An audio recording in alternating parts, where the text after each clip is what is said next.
So my talk of the table is an American boxer who's never lost a professional fight. I'm talking about our next guest, the one, the only, Terence "Bud" Crawford. He also made history last month by beating Errol Spence Jr. for the undisputed welterweight title. With that win, the 35-year-old southpaw became the first male boxer to hold all 4 major titles in 2 different weight classes. Here's a look at how that fight ended. And it's not just the jab, the uppercut, and the counter right hook, the left, the right, Errol Spence on inline skates, and the referee has intervened. Mamma mia! Terence "Bud" Crawford has made history. The only male to become a 2-division undisputed champion. Wow. The champ is here. Terence Crawford joins us right now. Good morning. How you doing? The champ is here. Doing great. Now, I appreciate you joining us now. Yes. That epic fight between you and Errol Spence Jr., it's hailed as one of the biggest nights in boxing history, and you dominated. How did that feel? Man, it felt great, especially against the opponent that I was up against. The hype that's been surrounding that fight for 5 years. 5 years. The doubt that everybody had against me. And it just was wonderful to finally get that behind me. So what's next? I mean, you know, there's a lot of matches that people want to see. Jermell Charlo is somebody that you've been calling out. He has a fight with Canelo Alvarez.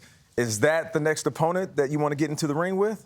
Well, I don't know. Right now, I'm taking some time off and enjoying my victory. And, Well-deserved. and seeing what's really on the table, and I'm going to go from there. Okay. Take the victory lap, Terence. That's right. Because in the doc, it's really great on Showtime. You said the better prepared man will be successful. And to you, there was no doubt in your mind because Errol also thought that he was a better prepared man, too. How did you know? You had such confidence that there at the podium before the fight started, you said, there's going to be a fish fry tonight. It's like you were inviting everybody to So come calm, over. Gayle. Yeah, he was so calm, so confident. You knew you had this. How? Well, I believe in myself and my abilities, and I know I train. So did Errol. He believed himself in his abilities, yes. I understand that. Everybody believe in themselves to step in the ring, but I knew deep down in my heart that I worked way harder than him. I just knew it.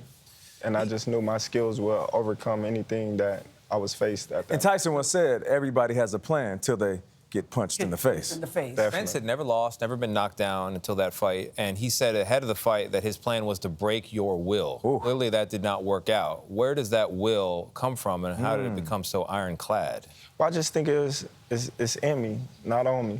You know, some things you're just born with, and I was born with the will to keep going no matter what. Born not made? Born not made. Or not made.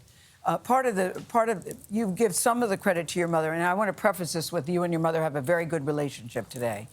But I was reading the backstory about you, Terence, and it broke my heart because it says that your mom, when you were a little boy, would pay kids to try to beat you up. And I say try because nobody ever did. She would pay them $10 to beat you up.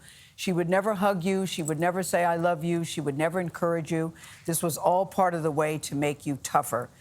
Did that work for you? And how did you feel as a little kid? Well, my mom, you know, she dealt with different traumas and In her different, life. Yeah, things in her life. So that would led her to be that way that she is. You know, I love my mom. I'm a mama's boy. And to hear the things that my mom used to say to me and the little kids that she used to try to get to beat me you up. and with the gloves and stuff like that, it just made me more hungry. More hungry? You know, hungry, like, man, my mom going against me, I'm gonna prove her wrong. Uh-huh. You know, my mom said I can't do this, I'm gonna go do it anyway because she don't believe in it. She said I can't. Yeah. But did it make you angry? Of course. It did. I was angry, but I feed off of that. You know, I feed off of the non-believers. I feed off of the people that say I can't do something when I believe I can. So I think that's something that she knew at an early age because I was so competitive at an early start in my youth. So I think she just used that to, To motivate you. To motivate. Now, Yeah, it broke Terrence, my heart, though, Terrence. yeah, well, I want to stay there for a second. Yeah. And like Gayle said, you guys have a good relationship right now. But the reason I want you to kind of dive a little bit deeper is because there are kids that are dealing with the same type of parenting. And they don't know why their mom or their dad doesn't validate them or tell them that they're proud of them. They look in the mirror and they don't feel full because they're not getting the same type of love. So what would be your advice to those kids that might be growing up in a similar circumstance as you? I don't know. It's kind of hard because every kid is different. Right. You know, I still deal with childhood trauma from those moments, from me and my mom. And me and my mom, you know, we've talked, we've got into it about it. You know, it's heartbreaking because, you know, that's the woman that birthed you. That's my first love. You know, it's my mom. You know, and for her to treat me the way that she was treating me, you know, not because of she didn't love me, it's because of what she was dealt with. Right. Hurt people hurt people. Yeah, and it just like, I wouldn't wish that on no kid. But now you're a father yourself. Yeah. And I'm wondering what kind of father you are in terms of, are you affectionate with your children? How many children do you have? I have 7. Are you affectionate with your children? Do you encourage your children? Do you tell your children you love them? Do you think the way you were raised is a way to raise children? I guess is a better question. I wouldn't say that, you know, because me and my children is way different than the way I was brought up. My dad left when I was 1 year old. He was in the Navy. He'd come in and leave, so he really wasn't there. You seem more active, So and I'm loving and caring with your. Are you? I'm there. Are you? I'm there Yeah. for everything.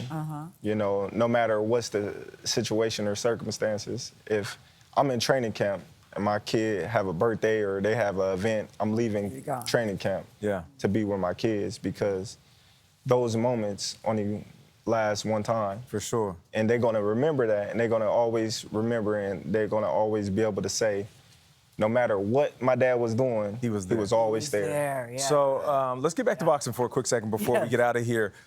Will you go up to middleweight? Junior middleweight. Who you go up to junior middleweight? Yeah. I mean, I know, to people that don't really know the sport, they think, oh, it's just a few pounds. Yeah. But 5, 10 pounds make a difference, a big difference. So would you go up to junior middleweight? Of course.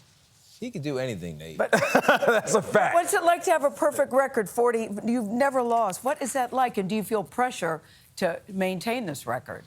I don't feel pressure. You don't? Okay. You know, I just feel as if I got a bullseye on my back now because That's a fact. Once you at the top of Mount Rushmore, everybody Get you. everybody wants your position. So, you know, that makes me even more hungry because I know they coming.